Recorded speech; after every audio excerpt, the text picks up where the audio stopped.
नमस्ते, स्वागत है आपका हरियाणा तक के खास शो क्राइम स्टोरी में और मैं हूं आपके साथ राहुल यादव।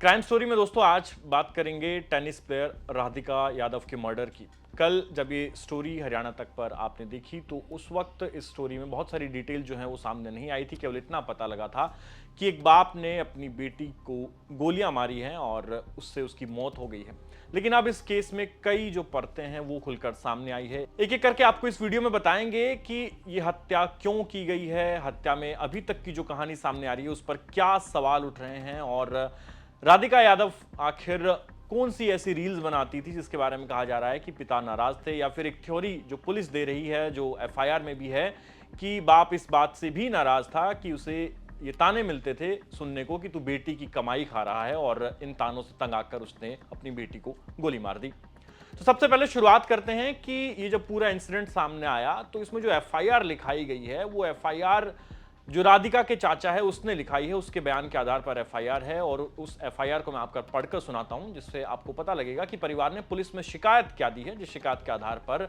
राधिका के पिता को गिरफ्तार किया गया है।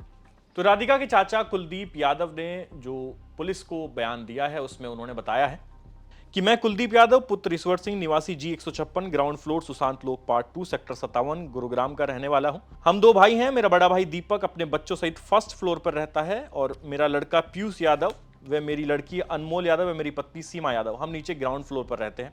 मेरा भाई दीपक यादव के दो बच्चे हैं। बड़ा लड़का धीरज यादव है, उसे छोटी लड़की राधिका यादव है जिसकी उम्र 25 साल है। मेरा किराए का काम है और मेरे भाई दीपक का भी किराए का काम है। आज मैं अपने मकान पर था तो करीब सुबह 10:30 बजे एकदम धमाके की आवाज सुनाई दी। जो आवाज सुनकर मैं अपने भाई के फर्स्ट फ्लोर पर पहुंचा। मैंने मकान के अंदर जाकर देखा कि मेरी भतीजी राधिका यादव रसोई में पड़ी हुई थी और रिवॉल्वर ड्राइंग रूम में पड़ा था। जो उसके बाद मेरा लड़का पीयूष यादव भी ऊपर आ गया। उसके बाद मैंने व पीयूष यादव दोनों ने राधिका यादव को उठाकर इलाज के लिए अपनी गाड़ी में लेकर Asia Marengo hospital sector 56 Gurgaon में दाखिल कराया।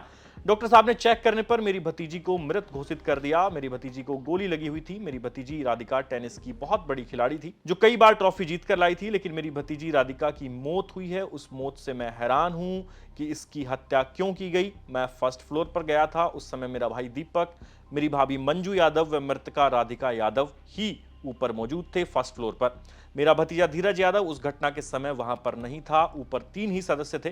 मेरा भाई दीपक के पास लाइसेंस की 32 बोर की रिवॉल्वर है। जो रिवॉल्वर पड़ी हुई थी वो दीपक की थी और मुझे ऐसा लगता है कि मेरे भाई दीपक ने ही मेरी भतीजी राधिका यादव को गोली मारी है। मेरे परिवार में ऐसी कोई बात नहीं थी जिससे मेरे भाई ने मेरी भतीजी की हत्या की हो। मैंने अपना बयान लिख दिया है, सुन लिया है, जो कि ठीक है।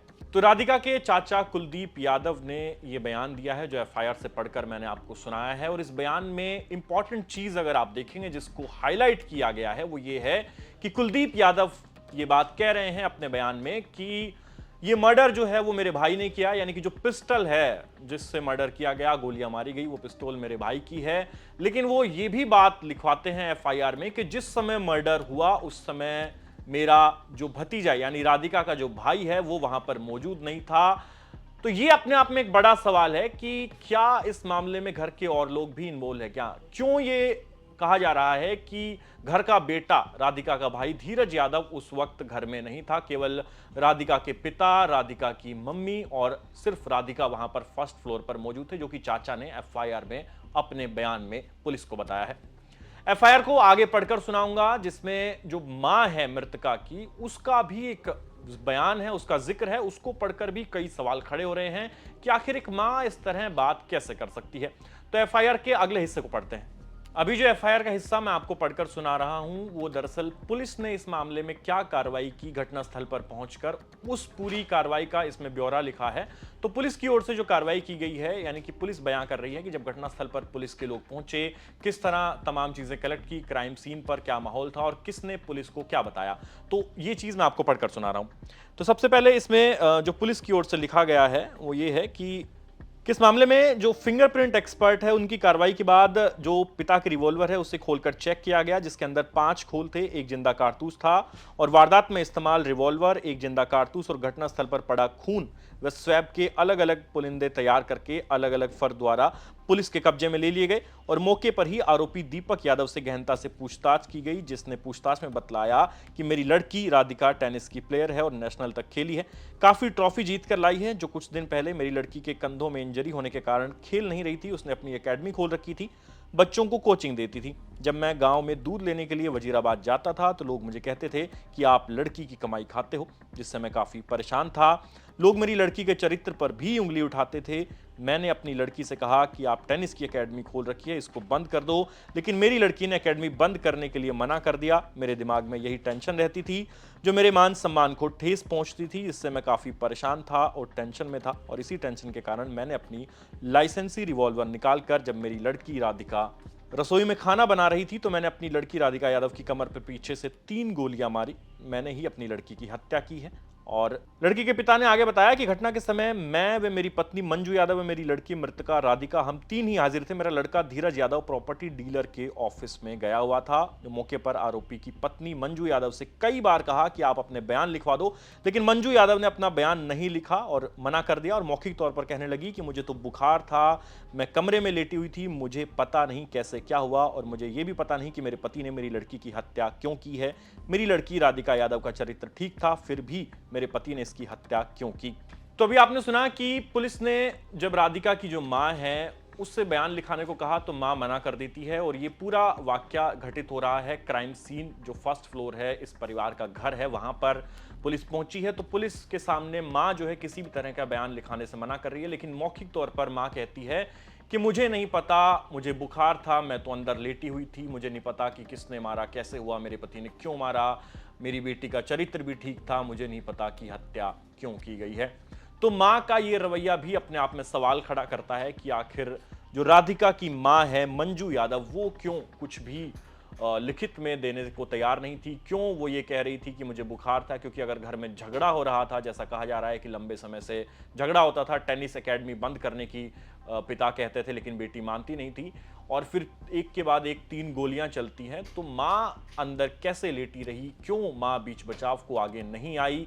मां की भूमिका पर भी यहां सवाल उठ रहे हैं, और सवाल यह भी उठ रहा है कि जो पूरी कहानी परिवार ने बताई है, इसमें कितनी सच्चाई है। क्यों ये कहा जा रहा है बार बार जिसने मर्डर किया है वो भी ये कह रहा है कि घर का बेटा यानी धीरज यादव, राधिका का भाई, उस वक्त घर पर नहीं था, और जो एफआईआर लिखाने वाले चाचा हैं वो भी अपने बयान में बात कह चुके हैं कि उस वक्त केवल 3 लोग थे घर में। यानी कि ऐसा तो नहीं है कि जो बेटा है वो भी इस पूरे हत्याकांड में शामिल है, कहीं उसे बचाने की कोशिश की जा रही हो, उसके बारे में कहा जाए कि वो घर पर था ही नहीं।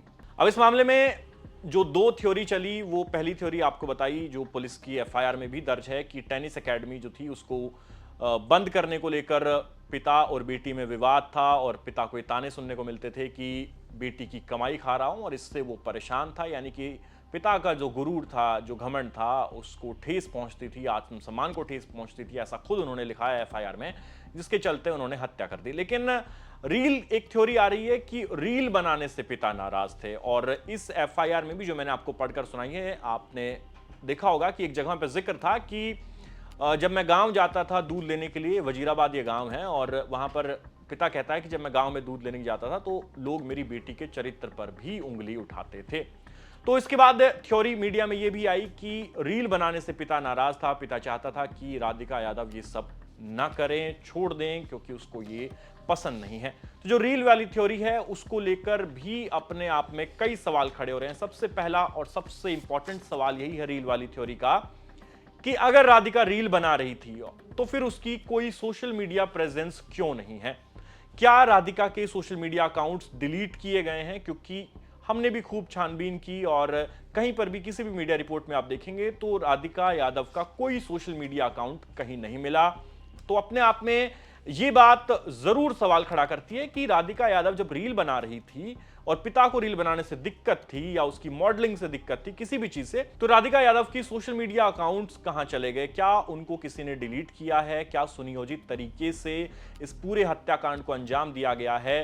क्या पिता इतना पढ़ा लिखा, इतना सक्षम है कि वो सोशल मीडिया अकाउंट डिलीट करना जानता है, या फिर इस पूरे हत्याकांड में पिता के अलावा घर का जो दूसरे सदस्य हैं वो भी इन्वॉल्व है? ये सवाल अभी भी बने हुए हैं और ये इंपॉर्टेंट सवाल है।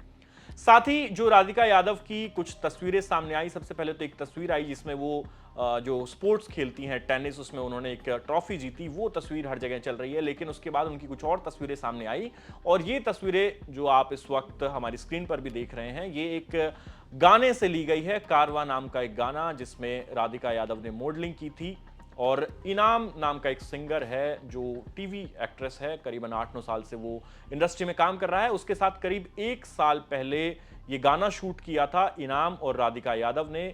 जो इनाम का यूट्यूब चैनल है उस पर ये गाना आज भी अवेलेबल है और इसके बाद से जो इनाम का नाम है वो भी इस केस से जुड़ा कि इनाम का क्या इस केस से कोई लेना देना है, क्या राधिका और इनाम में कोई दोस्ती थी, ये सवाल भी अब खड़े हो रहे हैं। लेकिन इनाम की जो मैनेजर है कल्पना, वो इन तमाम जो आरोप हैं या जो तमाम बातें कही जा रही है उनसे डिनाई कर रही है। उनका कहना है कि इनाम इस वक्त दुबई में है और एक गाने की शूटिंग के लिए जो गाने का डायरेक्टर था वो राधिका को लेकर आया था। इनाम डायरेक्टली राधिका को जानता नहीं है और उसका इस केस से कोई लेना देना भी नहीं है। मगर जो तस्वीरें आप स्क्रीन पर या दूसरे मीडिया रिपोर्ट्स में देख रहे होंगे इस पूरे केस को लेकर, जिसमें राधिका एक लड़के के साथ बाइक पर बैठी है और कई इस तरह की तस्वीरें भी हैं जिसमें वो एक शूटिंग करती नजर आ रही है गाने की, तो वो ये जो पूरी तस्वीरें हैं, ये जो दूसरा लड़का है इस इनके साथ दिख रहा है जो राधिका के साथ, उसका नाम इनाम है और ये उसी कारवां गाने की शूटिंग के दौरान की तस्वीरें हैं जो करीब 1 साल पहले यूट्यूब पर अपलोड किया गया था।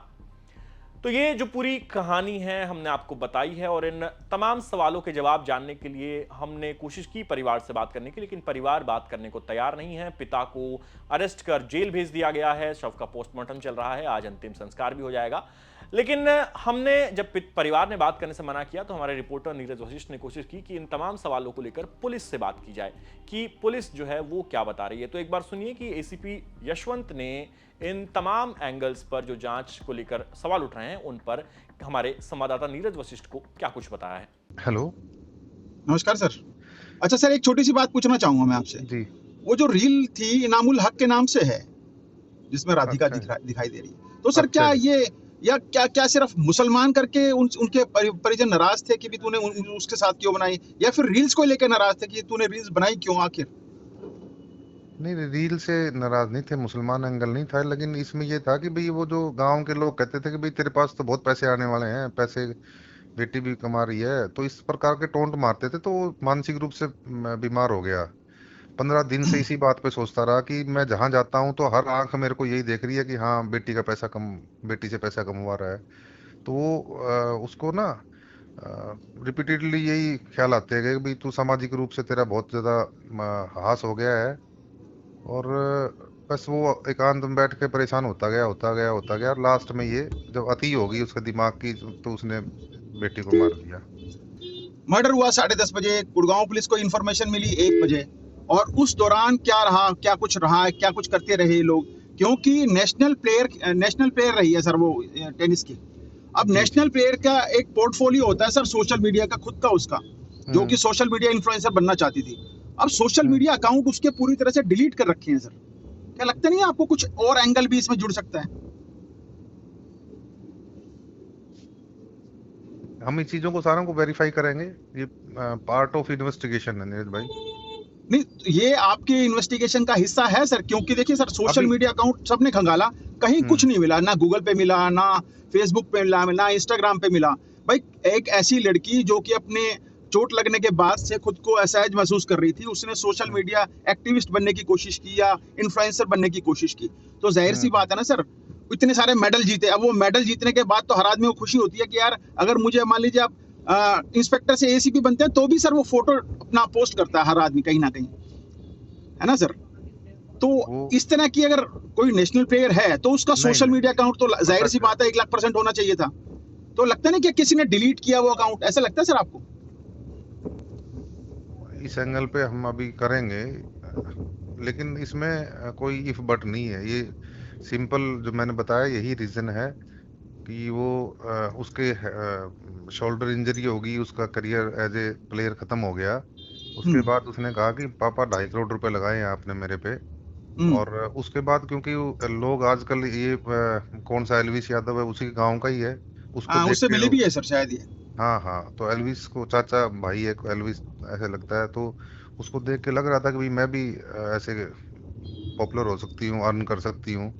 तो क्योंकि वो बच्ची ये कहती थी पापा मेरा इतना बड़ा एक्सपोजर है, मैं विदेशों में खेल रही हूँ, देश में खेल रही हूँ, पिछले 15 साल से मैंने दुनिया देखी है, मेरे पास दिमाग में इतना कंटेंट है, इतना टैलेंट है, क्यों ना जी। इसको लोगों को बताएं और स्टार बने। हाँ जी। तो लेकिन इसी चीज को वो अपनी माँ को लेके जाती थी, वो 100% कहता जी मेरी बेटी का करियर करेक्टर ठीक था, हर चीज बताती थी, पापा कोई ऐसा काम नहीं करूंगी ताकि हम्म। कोई ऐसा काम ना करूं कि घर में कोई बदनामी आए। कहता मेरी वाइफ को साथ लेके जाती थी, रील बनाती थी तो मेरी वाइफ को कहती थी मम्मी बैठो मैं बनाऊंगी रील, आप हम्म। हर चीज पूछ पूछ करती थी। बाप इतना इनसिक्योर फील करने लग गया कि मेरी बदनामी होगी तो बेटी का पैसा खाएगा, बेटी से कमवाएगा। देहाती आज चाहिए वो गुड़गांव का पार्ट है वजीराबाद, हाँ लेकिन जी। मानसिकता हमारी वही देहाती टाइप है। हाँ हाँ हाँ। वो दूध खुद लेके जाता था तो दूध वाले तबेले वाले भी यही मजाक करते थे, दूसरे बैठते थे तो उसको लगता कि सारे लोग मेरी तरफ देख रहे हैं कि ये बेटी का हम्म। खाएगा, बेटी का खाएगा। तो हम्म। वो उस चीज में अपने परिवार को मनाता रहा कि ये मत करो भाई, ये मत करो। तो तो सोशल मीडिया अकाउंट इसके किसने डिलीट किए सर? इसके फादर ने? नहीं नहीं नहीं, ये अभी तक नहीं आया है। मैं अब बता अच्छा। रहा हूँ ना, अभी तो आज तो पोस्टमार्टम हो रहा है, संस्कार होने दो, हाँ उसके जी। बाद फिर हम इन्वेस्टिगेशन शुरू करेंगे। तो पूरी रिपोर्ट आपने देखी कि राधिका यादव 25 साल की वो टैलेंटेड लड़की जो टेनिस प्लेयर थी, उसका मर्डर हुआ है और पिता की गिरफ्तारी हो गई है इस मर्डर में। लेकिन बड़ा सवाल यही है कि इस मर्डर को जो लोग कवर कर रहे हैं वो ये दावा कर रहे हैं कि मर्डर में कहानी सिर्फ इतनी नहीं है कि जो पिता है वो समाज के तानों से परेशान था, कहानी कुछ और है। परिवार हो सकता है जो असल वजह है उसे छुपाने की कोशिश कर रहा हो। तो धीरे धीरे इस केस की परतें खुलेंगी और आने वाले दिनों में जो भी जानकारी इसको लेकर सामने आएगी वो हम आप तक जरूर पहुंचाएंगे। फिलहाल क्राइम स्टोरी में आज के लिए इतना ही। आप देखते रहिए हरियाणा तक। धन्यवाद।